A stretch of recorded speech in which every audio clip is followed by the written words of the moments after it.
This is the Jump Around with Jim Rutledge, outfitted by Iron Jock, streaming live on the ESPN Madison YouTube channel. It is the Jump Around 3.0 on ESPN Madison's YouTube stream. I am Jim Rutledge. You also can listen to the show, Wisconsin On Demand, Apple, Spotify, any of those great places. Brought to you by our good friends at Iron Jock. Use the promo code ESPN30 for 30% off all purchases over $50 at ironjock.com. That's Iron Jock with a C. The Wisconsin Badgers. I took a bye week last week just because I didn't feel like doing a show. No, I was busy. I'm sure Jesse Nelson did a fine job. That's who filled in, right? It was the Jinx, Jesse Nelson. Yes, the volleyball Jinx, Jesse Nelson filled in, yep. Thankfully, volleyball, though, beating number 3 in the country. Jesse turned it around finally? Maybe he did. Maybe I'll be good luck for the Badgers as they have the Oregon Ducks coming to town, number 1 team in the country. Dylan Gabriel coming to town, a Heisman Trophy candidate. I wouldn't say a front runner, but a definite strong candidate. He could pile up some stats. Hopefully the Badgers won't let him do that. And I want to get to the game, but can I say this as I was just in Oklahoma, Ryan, and things could be worse for the Badgers because Oklahoma is very upset about their first season in the SEC. Fans down there, very passionate about their football. We are aware that Dylan Gabriel and Caleb Williams were one-time quarterbacks for the Oklahoma Sooners. Neither one are currently there. No. And Tui Walker also with Oklahoma. He was. My Uber driver was actually upset that Tui Walker got away from Oklahoma. Oh, he should be upset about a lot going on with Oklahoma right now. So it could be worse because Oklahoma had some pretty high expectations. They've had some great players on their roster who have left their roster to go win a Heisman, become the number 1 overall pick. Dylan Gabriel, I think he'll be a Heisman finalist. I believe he's setting records for accumulation stats in college football. So it's going to be a heck of a assignment for Mike Tressel's defense with Luke Fickell. The Badgers have a ton on the line in the idea that they could gain so much momentum, so much grace, so much patience, if you will, from Badger fans if they can take out Oregon. But I even think if they hang with the Oregon Ducks and lose close, but not in the fashion they have been where they run out of gas, but in like a true back and forth, even if they lose to the Ducks like they did against Ohio State, not from a program like the players will be happy, but I think the fans will take a breath there. But I referenced the word patient, and I guess I believe Barry Alvarez took some umbrage with, and look, I've been at the brunt of this as well, and Coach Alvarez is joining the show soon, of Ben Brust this time around saying he's impatient about the Badger football program. And I wanted to basically, let's hear from Brust first on KBN and his thoughts on basically Badger football and why they can't be Indiana. And you see their ranking, and you see what they do on the field, and you can't not be impressed. Meanwhile, I'm being told to be patient. Well, I'm done being patient. I'm done. I am done watching the god-awful football from the Wisconsin Badgers because at the end of the day, if Indy freaking Anna can bring in Curt Cignetti from James Madison and turn around what was the worst program in the Big Ten in the last 20 years to what they are now, why should I be patient, Brad?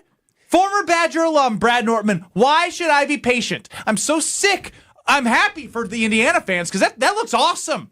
What I'm going to, which I have to go to on Saturday, I have to go to the Wisconsin-Oregon game. I'm saying I have to. I don't get to. I have to go to the game.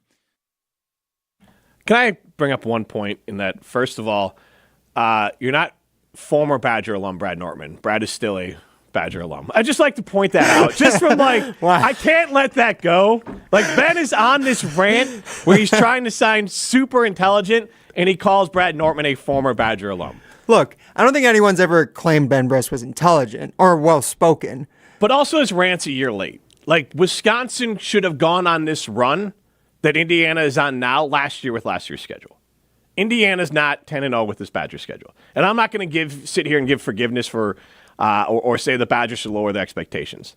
But Iowa is the first loss where I've been like, man, I hate that loss.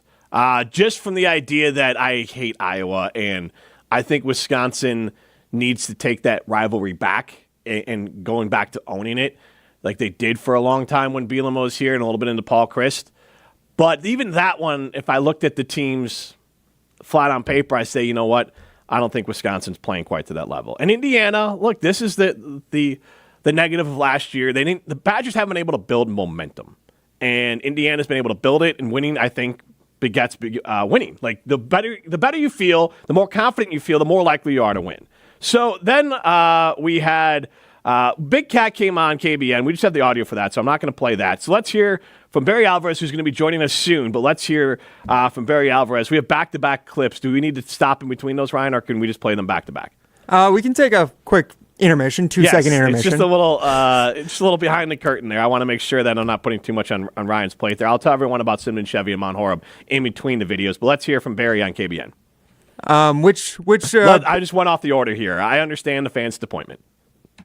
And I just feel like there's a disconnect from what I've been told from what I'm seeing. And I know I've asked a lot of things there. I'm just sharing a little bit of my frustration. What do you take of everything I'm putting out there right now? Because I want this program to be successful, because I love Badger football. I love when Saturdays mean something more, and I miss it. Yeah, I get you. I know where you're coming from, and it is frustrating, and it's really frustrating for me because there's no one I'd rather beat than Iowa to start with. And, for so many years, Iowa couldn't score more than 2 touchdowns and still won and still found ways to win. I understand fans' disappointment. I don't know what to tell you. I don't know what to tell you. I don't know. I'm frustrated, but I have confidence in this staff. I think we have good players. We're not playing up to our capability right now. And I agree with that. And I actually want to take a minute when Coach Alvarez joins the show to talk about, we've seen it from Coach Fickell. We've seen him build a program. And I don't want to hear, it's easier at Cincinnati. Yeah, kind of, but it's also not easy to be. I think they're still the only non-Power 5 conference school ever to make the college football playoff. That's not easy. And I understand a quarterback made the difference, but, a quarterback can make the difference for Wisconsin. Let's be honest. A better quarterback, and Joe Thomas said this a long time ago on this show, with this offense, and we could talk about running this offense, but with this offense, you need a quarterback. And what has happened to Coach Fickell the last 2 years? His quarterback has gone down, and now you're going down a level to a guy like Braden Locke. You're not going to go down a level when you go to Simon Chevy in Mount Horeb. In fact, you're going to level up at Simon Chevy in Mount Horeb. You're only minutes away from a better buying experience at Simon Chevy in Mount Horeb. Let's hear the second clip from Barry Alvarez, and then we'll actually hear from Barry Alvarez on our own, but I want to react to this one as well. As you look at this football team, you got Oregon, you got Nebraska, you got Minnesota. What would Coach Alvarez like to see the next 3 games to instill confidence, not just in the team itself, but to fans looking for the turnaround that we all hope for? You know what I'd like to see? I'd really like to see teams show up and really compete hard and get after Oregon. You're playing the number 1 team in the country.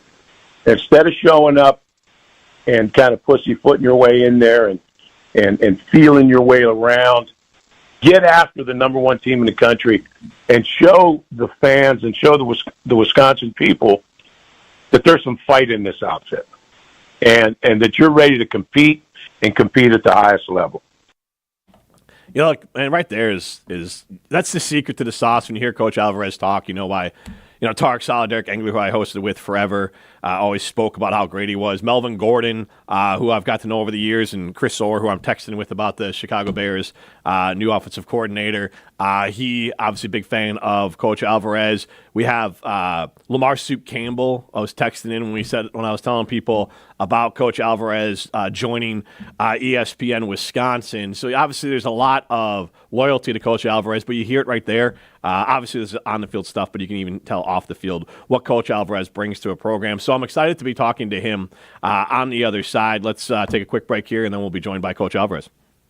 Staying on top of our game is one of the hardest things to do. At Game Day Men's Health, we specialize in testosterone replacement therapy, weight loss, erectile dysfunction, and wellness. Proven to increase energy, build muscle, improve mood, and boost sex drive. Get started now and book your free consultation and testing. You'll get test results back in minutes, and we'll create a plan to optimize your health. Game Day Men's Health. Book your free consultation today. The jump around continues on ESPN Madison's YouTube page. We're going to be joined by Barry Alvarez in a minute. I've heard plenty of stories about Coach Alvarez from my longtime co-hosts Tarek Saleh and Derek Engler, and I am upset a little bit with them. And I've talked about it before, and we're going to play this clip because I think this is Derek Engler there with Coach Alvarez, and I understand that Derek played for Coach Alvarez, but I've known Derek for a good 15 years. He could have given me a little bit of like, hey, maybe Rutledge didn't really mean that, or maybe Alex G's taking Rutledge out of context. But let's play Coach Alvarez on the Great Dane Huddle. This is utterly preposterous that I've even heard that. For to hear someone even have mentioned that is so ridiculous. I wouldn't even give it credibility to answer that. So you can tell Rutledge that. That is absolutely ridiculous. Amen. Amen. All right. There is Derek Engler. You heard him in the background, but now we are thrilled to be joined by Coach Barry Alvarez on the jump around. Coach, thanks for making the time this afternoon. Absolutely. Good to be with you. Yes, we're thrilled to have you on here, and I want to start with the show that I used to host for a long time with Tarek Saleh and Derek Engler, and they speak very highly of you. So I wanted to ask you, because I do think that they fight for your attention like children would, and I want to know which one's your favorite. Which one is your favorite? Right now, tell us which one is your favorite, Tarek or Derek? Do you have children? I have 2 daughters. Which one's your favorite? I love them the same. So, yes. Well, I have 8 grandkids and 3 children, and I love them all the same, too. And those guys are just like my kids. They absolutely are. And, I've known them for 15 years, so they've been great to host with you. But I got a text from Lamar Soup Campbell, and he wanted me to ask you, when I told him I was talking to you today, he wanted to know if Marked for Death is still your favorite Steven Seagal movie. Marked for Death. Yeah, he texted me immediately. Seagal was my guy. Yeah. That's what I used to take. Anytime he had a movie out, I'd take the players to see a Seagal movie. So that must have stuck with him. Yeah, that must have stuck with him, because he said, ask Coach Alvarez about the movie Marked for Death that came out in 1990. A retired DEA agent, Steven Seagal, has to hunt down a Jamaican drug posse that has targeted him and his family for movie. Let's be honest, Seagal's fantastic, but every movie's the same, too. So it is. He got them all. That's why I don't remember the name of it or any other movie. but I used to take my players to him. I put them in the right mindset the night before a game.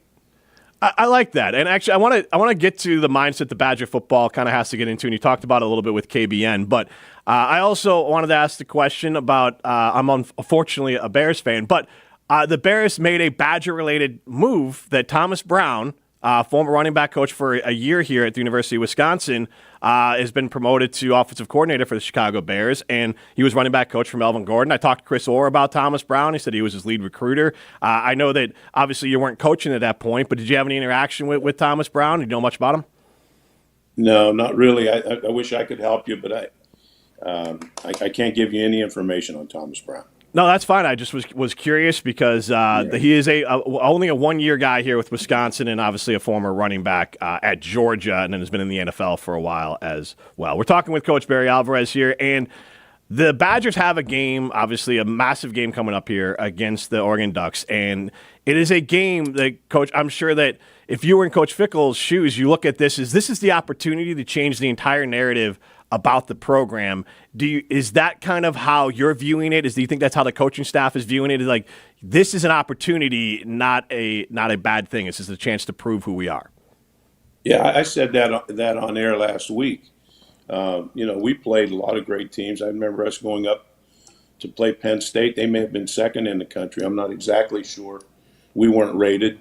Actually, it was one of our very average teams, and played at night at Penn State, which is a very difficult place to play. and walked in there, treated the week like we're going to go win a football game. And I can remember one of my new employees. He was with a part of the administration, I think, but he was new to us, and he said, I couldn't believe the way you talked to your team all week. You're going to play the number 2 team in the country, and on the road at night, I didn't think you had much chance to win, and you're talking to him about going up there and beating Penn State, which we did. We went up and beat State, walked off the field with a win. Mm-hmm. But that's what coaches do. That's what you're supposed to do, and you got to have your kids believe that they can win, and then it's your job as coaches to build some type of a plan for them that they can execute. It's not some magical plan that Ohio State ran against them a year ago that won. It's something that your players can execute, and something that do the things that they do well, and go and figure out a way to compete and possibly win the game. And actually, you bring that up, and it reminds me, Thomas Hammock was talking about their upset over Notre Dame this year. Thomas Hammock, former Badger running back coach, now at Northern Illinois, and he was saying that he made a mistake the prior year where he was kind of saying, hey, nobody believes in us. Notre Dame's so great, they're going to kick our butt, and was trying to get his team hyped in a way of like, hey, everyone thinks we can't do it. And he said that worked against him. His team almost seemed psyched out. So this time he took the approach that you're talking about. So how does a coach kind of balance getting the right feel for your team? Because the message every big game can't be the same. Well, I will tell you this. I'm disappointed. I thought Thomas learned more from me when he was a GA with me. You never, ever, and I learned this early in coaching, you don't motivate somebody by saying, you're going to get beat if you do this, or you're going to get beat if you don't practice better. You don't tell them you're going to get beat. You never say you're going to get beat. It's what the things you have to do to win. And then the coaches command that during practice. So I heard you say it on KBN as far as like the Badgers need to come out, and I know Tarek and Derek used to use this term, and I'm sure it came from you, is basically maybe punch the Ducks in the mouth and make them know that they're at Wisconsin playing the Badgers in Camp Randall. What does that look like on an offense? Defensively, it makes a lot of sense. Like punch them in the mouth. Like just go out there and hit some guys and make sure that they feel that you're there. But offensively, how do you come out and kind of punch the Ducks in the mouth? Watch the offensive line. Watch the start of the game. See how the offensive line. See if they come out and make good. See if you see some head snap on defense. See if you see movement up front. See if you execute. The backs are running hard back behind them. If there's some creases for the backs. Watch the impact at the line of scrimmage to see if they're getting after them. Not setting up in pass protection, throwing up. That's what I mean by getting after them. You get out, turn your line, let your linemen put their ears back and go. So we talk, obviously, and you've been a coach, you've been a player too, and obviously you've coached some great teams, and those great teams had great players and great leaders. That's the other part of this, and I'm not saying the Badgers do or don't, but how important is it to have players on the team? Because I think we saw that from Hunter Walter last year after the Northwestern loss, that they kind of spoke up and kind of tightened up that locker room. How important is it to have players be the loudest voice in that locker room? Well, you'd like the voice in the locker room to be the leaders of the team, but sometimes that doesn't happen. Mm-hmm. Sometimes you don't have leaders. Sometimes you don't have guys on the team that take the bull by the horns and take leadership. Well, then the coaches have to lead. Somebody has to lead. And so as a coach, you can't sit there and say, boy, I hope I have good leadership this year. And then or have to tell some kid, boy, I expect you to be a leader if they don't know how to lead or if it's not natural for them. So I've been around teams where coaches have to be the leaders, and that's okay. It's better if the strongest voice in the locker room comes from the players, but that isn't the truth all the time. It doesn't happen all the time.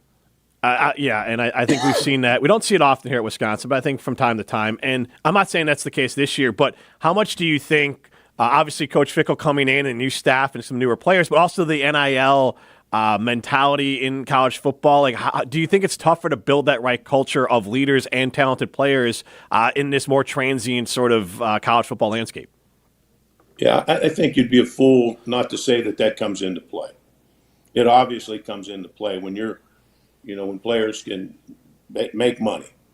and certain and it's not consistent on how much guys are making. That's got to come into play. I've never been involved in it, so I don't have that experience. I'm just talking about my history in the locker room and dealing with teams. I'm sure it does, and that's just another job that the coach has to handle.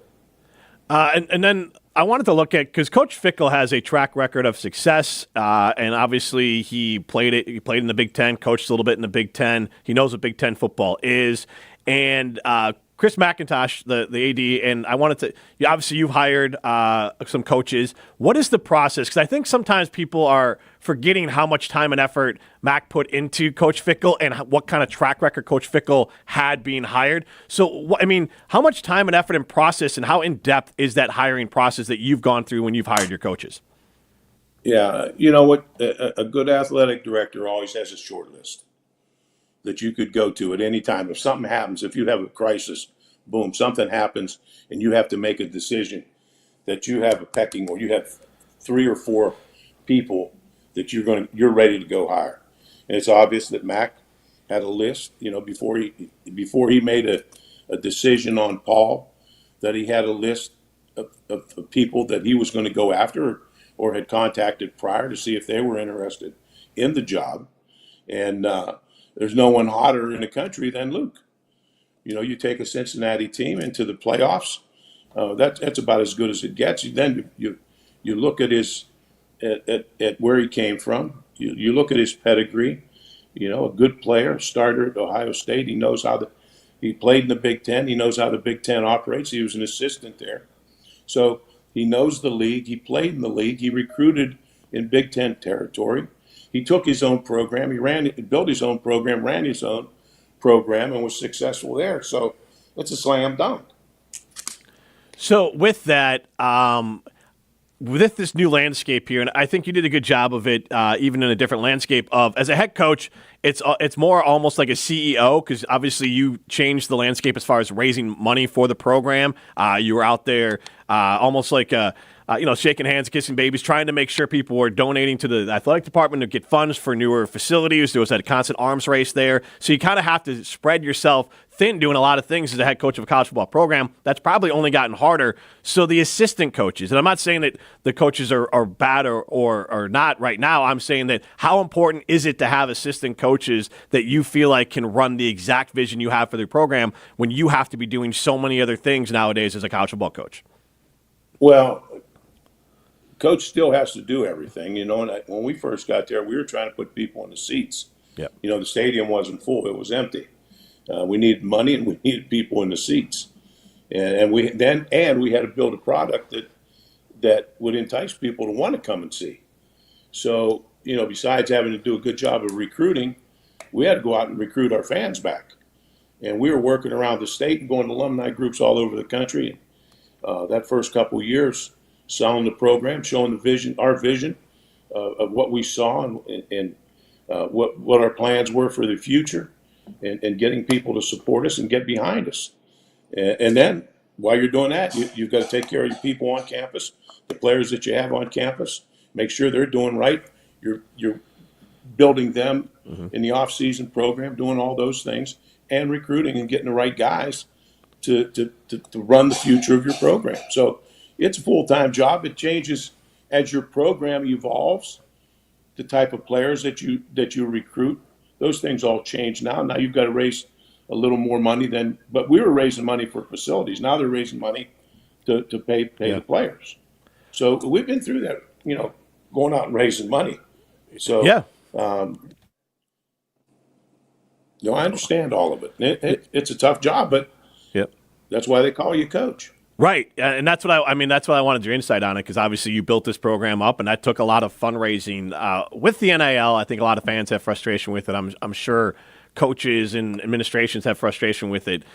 Do you see some sort of way, an endpoint for this, where this is in the Wild West? Because in the NFL, you sign contracts. You can't just bounce year to year. You're getting paid money in real life, in the real world. If you're getting paid money for something, you're signing a contract for something, and you have to kind of live up to it. Do you think that there's going to be some sort of change here? Is there an effort to be made a change here to kind of rein in at least the constant transfers, even if the money continues to rise? Yeah, I think those are two issues: the payment and putting some type of a cap or restrictions on that, so it's not the Wild West. Yep. I think, I think transfer. I think that's that horse is out of the barn, and I don't think that's going to change. That's the right of the student athlete, and that's why those rules were changed. I don't think you'll see that back. To me, and I told the coaches when I was the athletic director, that's your job. That's your job to, you recruit these guys. You see what type of person they are. You see what type of family they come from. Are they pampered, or they're guys that need stroked all the time? And then you bring them to the program. If you can't, and your assistants can't build a good enough relationship with them that they want to stay. You got a great university and great education. That's tremendous support. If you can't build the relationship to keep them, that's on you. I used to tell the coaches that. That makes a ton of sense, and I think there's a lot on the table for this program here. Ben Brust used the word impatient. I think impatience kind of not the right word, because we can't, as fans, we can't do anything. I would use more frustrated. You want more out of this team, because this team, starting with you, then into Bielema, and even into Paul before his tenure ended, there was a level of success, and I don't know if the constant 10 wins is something that's on the table with this new Big Ten with all the teams in it, but I think competing and being a top 25 team and right there every year, that I think that's a fair expectations. What do you think is a fair timeline for this Badger program? Because obviously they were at a decent level to when Luke came in, different level than when you came in as the head coach. But how hard is it to turn a program around? Well, you came in to a program that's going to bowl games. Yeah. I don't think it's turned the program around. There's a difference. Turning the program around is taking one that's won 4 or 5 games in the last 4 or 5 years and putting it where it's going to bowl games every year. Winning 10 games and keeping it at a 10-game level instead of an 8-game level, that's not turning it around. It's the level of success that you want to have. Mm-hmm. And our people are spoiled because we have won so much in the last, since the early 90s. Mm-hmm. We've been a consistent winner. And we won a lot. You go to 3 straight Rose Bowls. Brett took us to 3 straight Rose Bowls. We won 3 in the 90s. He didn't win any, but we went to a lot of them. Mm-hmm. We were winning a lot of games and continue to win games. Paul did the same thing. So our people were used to winning. They want to continue to win and win at a high level. One of the things I understand. I want to do the same thing.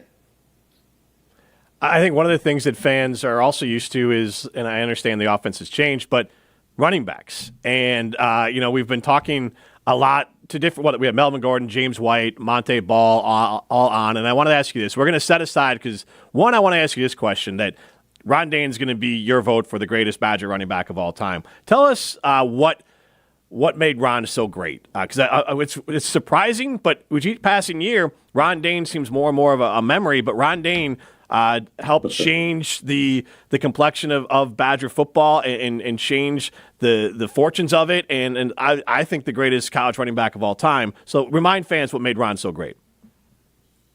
Well, first of all, Ron was a freak of nature. He's probably 5'10". He came in as I think when he showed up, he was, I believe, 275, 280 pounds that summer. He had just come from a national discus and shot put.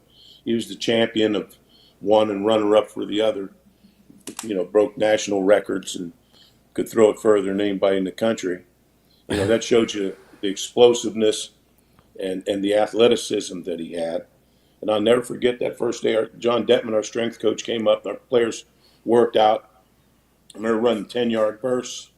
I think Ronnie weighed in. I think it was at 280 then. He had just come from that shot from the track championships, and he's winning the bursts.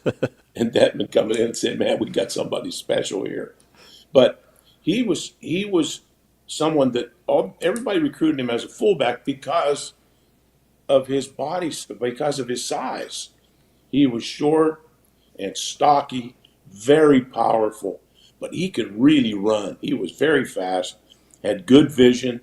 He could cut, and he said, "Coach, I want to run the ball." I said, "Oh, Ron, that ball's not very heavy. I'm going to give it to you as much as you want." And we went to stretch it. I remind people this. He was our offense when he was an 18-year-old freshman. Yeah. He went to stretch it. You go back and check it. I think it was 50 carries, 49 carries, 52 carries in a 3-game stretch. Yeah. You know, he'd put his hand on his helmet, want to come out for a blow, and I'd say, "I'll get me one more first down." Then you can take a blow. So with that, I want to ask a question like this. During your time as whether coaching a team or as athletic director or even watching it, who's the back that has had the closest sort of impact or closest sort of back to Ron? Not even running style, just that sort of workhorse, carry the team running back. Who's the guy you saw the most like Ron? Yeah, I thought Melvin was special. Yeah, Melvin he could run with power. You saw him run through people. You saw him run with speed. You see him make cuts, and out in the open field, there was no one prettier than him, striding out. And I remember I was the head coach that one year, his senior year at the bowl game, and he came up. He was upset. And I didn't understand. We were playing Georgia. I said, "What's the problem?" Or no, Auburn. yeah. I think it was Auburn. He says, that running back from Auburn just got on me and said, "Hell, anybody can have the numbers you have. If you're running against some of those teams in the Big Ten, they're not very good. Try to do that in the Southeast Conference." And I said, "Oh, don't worry, Ron. Melvin.